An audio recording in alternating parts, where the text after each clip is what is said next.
Good morning, children. Today's topic is electric field intensity due to a point charge. Now, suppose you have a source charge Q. You have a source charge Q. It may be positive, it may be negative. P is a point where you have to find the electric field intensity. I told you the point at which you have to find out the electric field intensity, there you will keep a test charge Q0, and test charge is always a positive charge. So you have to find out the electric field intensity because of the source charge, and where you will find out, suppose at point P you want to find out the electric field intensity due to the source charge capital Q. Let P is at a distance of r vector from the source charge Q. Now force first, you need to find out the electric field intensity. We know the formula of electric field intensity, Z vector is F by Q naught. That means you need to find out force first. So we will find out the force at point P first due to the source charge Q.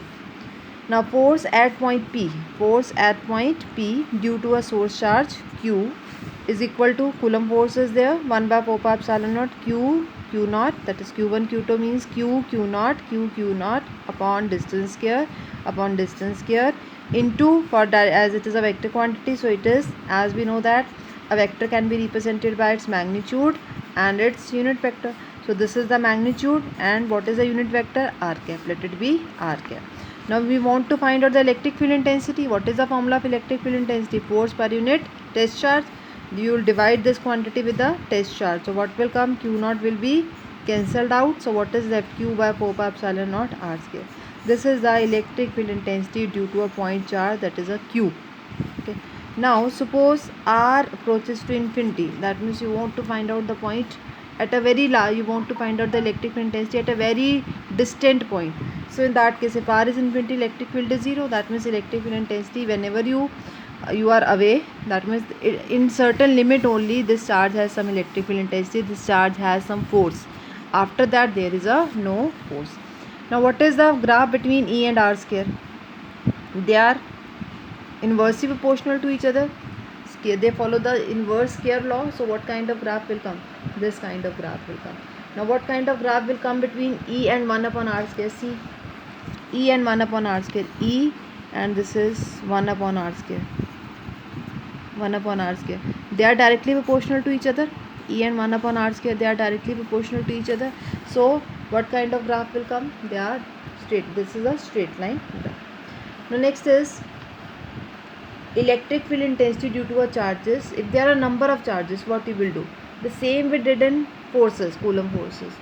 If we have the number of forces due to the number of charges around the one particular charge, then what we do? We simply add them vectorally in the vector form. That means we follow the laws of vector to add them. So same here with the electric field intensity. If you want to find out the electric field intensity due to the group of point charges, that is equal to the vector sum. You will find out the sum vectorially, that is the sum of vector sum of all the electric field intensity produced due to individual point charges. Now next is some numerical based on it. Suppose three identical charges each of 1 microcoulomb are placed. This is a very important question from the board paper. The three identical charges each of 1 microcoulomb are placed at the corners of an equilateral triangle of side 10 cm. Suppose you have an equilateral triangle ABC.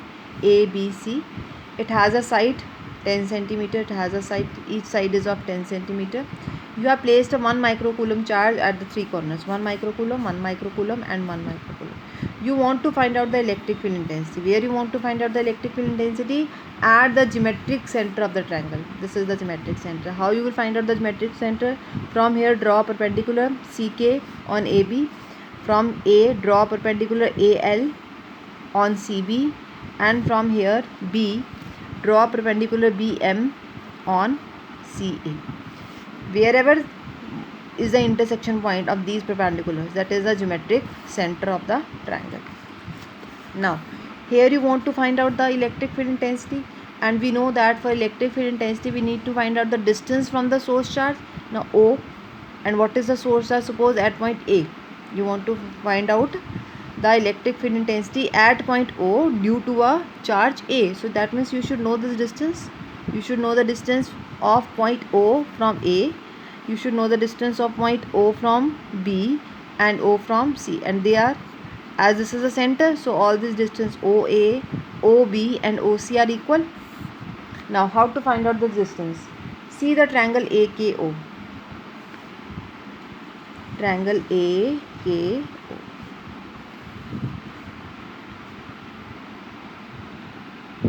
Triangle AKO. You want to find out OA? Do one thing, take out cos theta from here. We know that cos theta is based upon hypotenuse. This is base AK and this is hypotenuse. AO is equal to cos theta. You want to find out AO. So what is AO? AK upon cos 30. AK is, what is AK? AK is the center of this. AB was given to you 10 centimeter. It was given to you. A. So what is AK? AK is AB, half of AB. That is 10 by 2, that means 5 centimeters. You have taken it as a 5 centimeter upon cos that is root 3 by 2. Take it up. It is 5 into 2, 10. 10 root 3. It is in centimeters. So how to convert it into meter? Divided by 100. So this is now 1 upon 10 root 3 meter. So what is the distance? AO, CO and BO is 10 root 3 meter. Now we want to find out the electric field intensity at point O because of charge at point A. Electric field intensity at point O due to a charge at A. 1 by 4 pi epsilon naught into charge. What is the charge? Charge over here is, what is the charge over here at point A? 1 microcoulomb means 1 into 10 raised to a minus 6 upon distance square. What is the distance of charge O? What is the distance of point O from A? That is OA, and OA is given to be 1 by, just now we calculated it, 1 by 10 root 3. So this is 1 by 10 root 3 square. When you will solve this will come Newton per coulomb. This is a unit of electric. Now what is the direction? I told you, wherever you want to find out the electric field intensity, do one thing, take a positive test charge over here. If I will put a plus Q naught test charge over here, this is plus 1 microcoulomb, this is plus, what they will do? Positive will repel each other. So what is the direction of force in that case? Repel. They will repel.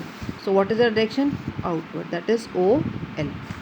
So what is the direction of electric field intensity? Due to a charge at point A, that is along OL. Similarly, we want to find the electric field intensity at point O due to a charge at B. What is the value now? 1 by 4 pi epsilon naught into 1 by 4 pi epsilon naught into charge multiplied by distance square. We know the value of 1 by 4 pi epsilon naught is 9 into 10 raised to power 9. When you will solve this will come. And this is, what is the direction? See, magnitude will same. Magnitude is same. But direction will be different. O and B. This is a positive charge. Where you want to find out the electric field intensity, what you will do? You will place a positive charge on that. This is the point B. What they will do? They will repel. So what is the direction? They will repel. So the direction is OM. Direction is OM. Similarly, because of point C, same magnitude will come, but direction is like this, along OK. So this is E1 vector, this is E2 vector along OM, and this is E3 vector along OK. E1, E2 and E3 each have the same magnitude. That means magnitude of E1 vector is equal to magnitude of E2 vector is equal to the magnitude of E3 vector. Now see, what is the angle between them? OL and OM. What is the angle? 120 degree, 120 degree. Find out the resultant of these two. What will happen? How to find the resultant of these two? By parallelogram law. What is the angle? E1 E2 के बीच में angle कितना? How much? 120 degree. So how you will find out the resultant with the help of parallelogram law? E1 square plus E2 square 2 E1 E2 cos 120 degree. E1 square E2 square 2 E1 E2 cos 120 is minus 1 by 2. We know that E1 and E2 are same equal in magnitude. So what you will do? You will replace E2 by E1. When you will solve this, E1 square 2 E1 E2 is replaced by E1 minus 1 by 2. This will be cancelled out. So 2 E1 square minus E1 square. So this is root E1. So what is the magnitude now? What is the magnitude of this? Resultant of this. This is the resultant. Parallelogram says this is the resultant. This is equal to E1. Now see, this is equal to E1. What is there in the opposite side? E3 was left. E3 was left. As we know that they are equal and opposite, even magnitude was same, इन दोनों का magnitude same था, but now they are equal and opposite, so they will cancel out each other. So what is the net electric field intensity at point O? That is C. Thank you.